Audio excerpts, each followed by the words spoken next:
Hi guys, this is Kyne. Welcome back to my channel. Today's video, as I'm sure you can tell by the title, is going to be another wig styling tutorial. I keep getting more requests to do the finger wavy Marcel curl that's really popular right now, but today I'm going to be showing you guys how to do it as a center part. I'm really excited about this one because I'm working on a brand new wig. This wig was sent to me by Dona Love Hair. They reached out to me and asked me if I wanted to feature one of their wigs in a video, and I could not refuse. So it's going to be the first time that I'm showing you guys a wig that's straight out of the bag. So this is what the hair looks like. It's 26 inches of synthetic hair. Let me go put this on.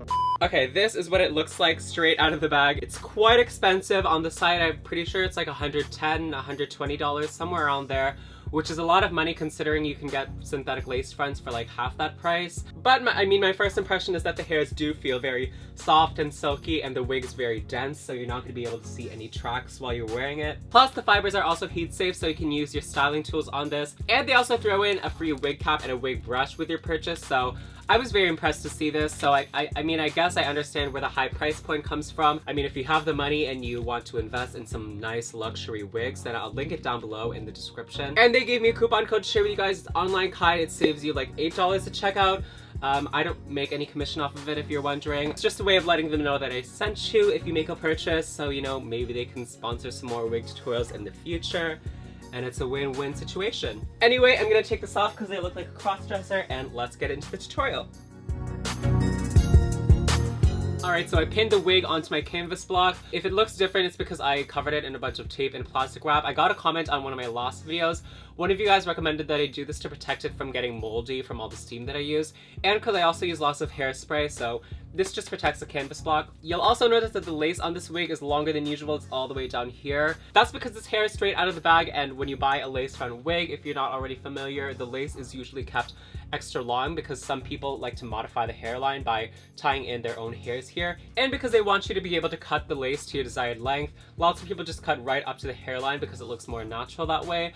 I like to leave about 1 centimeter to half a centimeter of lace left because it just lasts longer that way, and because I glue the wig down when I wear it. But I'm not going to cut the lace just yet because I'm not wearing it yet, so I'm just going to keep it at this length. As you can see, it already comes with this nice beautiful factory curl, so you could just wear the wig like this. I mean, it looks good enough, but I'm going to show you how I style it. So as always, I start out by parting the hair where I want it to. As you can see, since this is a lace front wig, there's lace right there so that when you part it in the middle, it looks like it's growing out of your scalp. And the way I'm going to set the rollers is I'm going to set them diagonally like this, going all the way to the ear, so that the hair is going away from the part on each side, but also going towards the camera. And I have a new product that I wanted to show you guys. I went by Sally's Beauty Supply the other day and got some end papers. I think they're meant to keep the hair more organized at the ends. Basically what you do with them is you put it on the hair like this, right at the ends. And I guess the purpose of this is to save you from having kind of kinky, tangled ends when you're setting the wig. And then I'm just gonna curl it all the way to the base and pinning it in just like so. So now moving on to the next section, I'm picking out a panel of hair, and I'm gonna brush it out with a brush that came with this wig.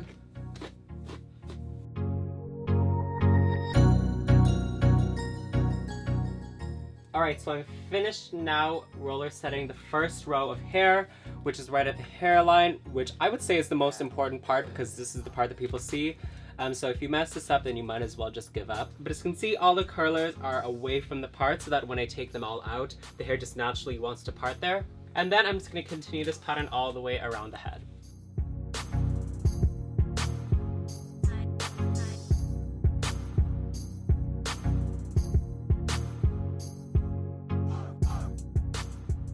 So this is what the finished roller set looks like. This would be the front hairline. As you can see right at the part, the curlers go diagonally out, but as you go towards the back, they kind of go from diagonal to horizontal. The thing with doing curlers is you never want two adjacent curlers to be in different directions. You want the curlers kind of all to flow together so that the hair kind of looks nice and cohesive. Yeah, now the next step is just to steam it. So I'm gonna go fill my steamer up with some water, and then we're gonna set these curls in place.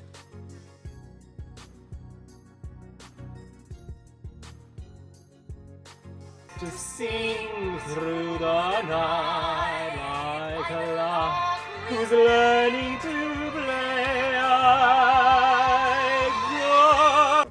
Okay, Okay, so I've stuck a bag over the wig, which if you watch my videos is something I do pretty often. It just helps the heat circulate around the wig instead of going all up into the air. And I'm gonna do this for a couple of minutes until I kind of get the sense that the wig is nice and hot and damp.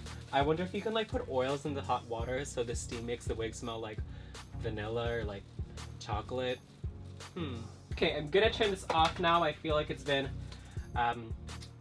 not even like 3 minutes, maybe but like a minute and a half. So now I'm just gonna leave this to dry down and cool down, and I'll be back in like an hour. 1 hour later. You could honestly leave this like overnight or however long you want to, but I recommend taking the bag off once it's cooled down, otherwise the hair is kind of just soaking in all this like wet condensation. So now I'm gonna take all of these curlers out and let's see how it turned out. My verdict on using the end papers, by the way, which, just to let you know, I didn't use it over the entire head. I started to get tired of putting them in. I feel like it does make a small difference in how clean the ends come out, because sometimes when you're putting it in rollers and the hair is different lengths, it can kind of get kinky up in there. But the thing is, it doesn't really make that much of a difference that it's worth the extra time and effort that it takes to put them in. But if you're interested in trying them out, I think they only cost like $2 at Sally's Beauty Supply. So these curls came out beautifully, and you'll see, as I promised earlier, the hair already has a nice built-in middle part without even trying that hard. And it even has volume without any teasing. So you could wear it like this now, but I'm going to show you guys how I kind of style the finger waves and add some teasing. So I'm just brushing it out for now. So I'm going to grab my teasing brush, looks like this, and I'm going to get to teasing on this side of the head. And you always want to tease on the sides of the hair that are not going to be visible, so it would be the undersides of it. So I just back comb at the roots like this, and you see it just stands up on its own like that. This, by the way, is still the hairline. I haven't started teasing this yet. I'm just teasing like this part of the head. Then I'm going to tease the hairline, turning it around just so you guys can get a better view, and just back comb just like that. Now I'm teasing the parts that are near the ear, and I just flipped the teased sections over so they're out of the way. Looks like a huge mess, and that's because it is, but we're going to smooth that out later. I'm just going to do the exact same thing over to this side.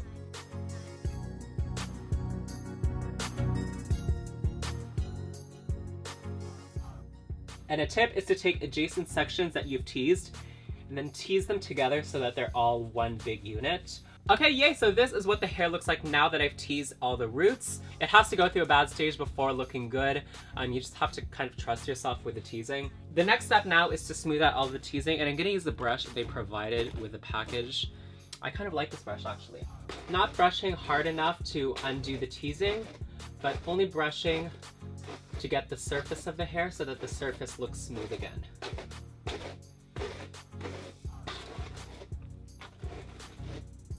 Alright, so I brush it out, and as you can see, it looks a lot less like a big sewer rat, and we're back to that curl pattern that we had originally. It's gonna look a little bit flatter than how it looked before, because obviously you just took a bunch of teasing out, but the point is that it should have more volume than it did without the teasing. And you'll notice if I press down on this, it has a bunch of give, because there's still that cushion of teasing left at the bottom, since I only brushed out the surface and didn't detangle all of the teasing. So what I'm gonna do is I'm gonna take my clip and then section this off so I can work on this side of hair first.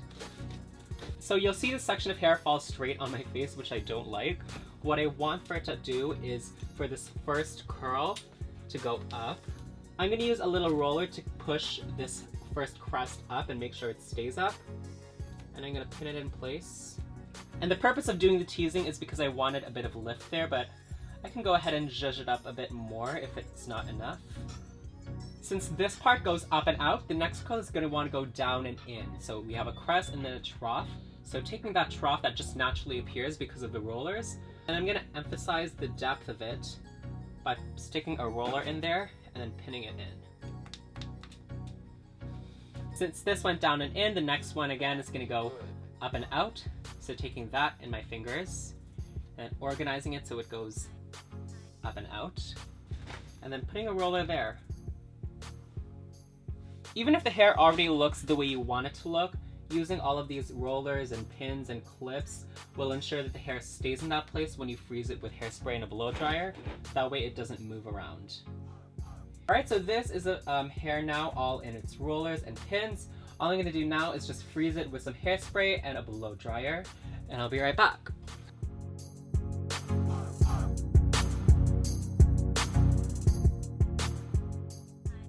Alright, so the hairspray and blow dryer will have hopefully frozen the curls in place. So now I can take out all these rollers and pins and let's see how the hair looks.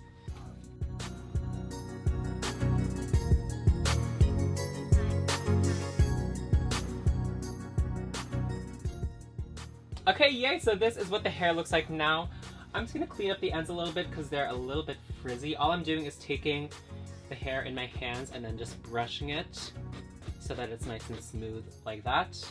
It kind of reminds me of that purple McDonald's guy, Grimace, if you guys remember him. I love it. I think it's gorgeous before and after. I think I'm going to go put on a quick face and I'll show you the wig in its full glory. Okay, so I did a really quick beat and now I'm going to put on this wig. And before I put it on, I wanted to show you guys how I cut the lace. So if I put it on just like this, you'll notice that the lace is far too long. I don't like to cut it when it's on my head because I don't feel like I have that much control. I feel like you should also use like a smaller pair of scissors to have more control, but this is all I have. Just cutting a little bit at a time. I'm cutting about a centimeter away from the hairline. And the closer you cut to the hairline, the more realistic it will look when you're wearing it. But I like to give myself a little bit of space to make it last longer. And also because sometimes I glue my wigs down when I wear them, so I like to leave a little bit of space for that. So now when it comes to putting it on, I've seen people do it upside down like this and they just dip their head into it. I'm not a big fan of that method. I feel like it ruins the style. I put it on starting at the back. Oh my god, I just realized I didn't shave my armpits. I'm gonna be right back. This is why I hate wearing anything that's not a huge fur coat. So like I was saying before, I take the wig and the back of it I line up with the back of my head. And I start there. And once it's back there, I just pull the wig forward like that. And then line the little side flaps with my real hairline on my sideburn. I like to put my wig hairline just a little bit below my real hairline because I have a big man forehead. If I'm going to be going out, I like to secure this part down with some Pros-Aid. I'll also do it if like I'm doing it up to when the sides are exposed, but since I'm just going to stay here and since the hair is falling down and covering up the sides anyway, I'm just going to leave it like that.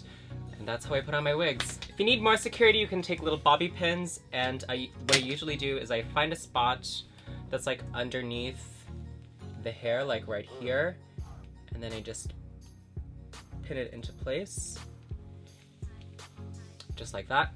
I don't like to pluck the hairline or put in little baby hairs. I'm not really that extra with my wigs. I'm not trying to trick anyone into thinking this is my real hair. I mean, as long as the lace isn't too clockable and my sideburns aren't showing from out underneath, I am satisfied. But yeah, so that's the finished wig. Thanks again to Dona Love Hair for sending me this wig to try on for you guys. Be sure to check them out. I'll link them down below in the description. Let them know who sent you. Thanks so much for watching, everyone. I can't wait to read what you guys have to say in the comments, and I'll see you next time. Bye!